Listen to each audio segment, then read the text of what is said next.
એ તો સમય જ બતાવે કે તમારું નસીબ કેવું હોય છે. બાકી માતા સીતા માટે પણ એવું સાસરું શોધવામાં આવ્યું હતું જ્યાં કોઈ વસ્તુની કમી નહોતી, અને છતાંય 14 વર્ષ માટે વનવાસ જવું પડ્યું હતું ને. ન કરે નારાયણ, પણ કાલે કોઈના ઘરમાં કોઈ મુશ્કેલી કે ફાઇનાન્શિયલ ક્રાઇસિસ આવે, જ્યારે બધું જ દાવ પર લાગી જાય, એ સમયે જે તે વ્યક્તિ તમારો હાથ નથી છોડતો એ જ તમારો સાચો જીવન સાથી છે. નસીબ ક્યારે વળાંક લે એનું નક્કી ના હોય.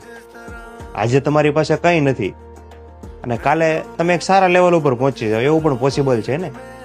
પણ મહત્વની વાત એ છે કે ખરાબ સમયમાં એ કહેવાની તાકાત હોવી જોઈએ કે જે હતું એ મારા કર્મોને આધીન હતું. આટલું મજબૂત મનોબળ રાખીને સાથે અડીખમ ઊભા રહો, ત્યારે રિલેશનશિપને નિભાવી ગણાય. મારી આ વાત સાચી અને સારી લાગી હોય ને તો વિડીયોને લાઈક કરી દેજો અને પેજને ફોલો કરી દેજો.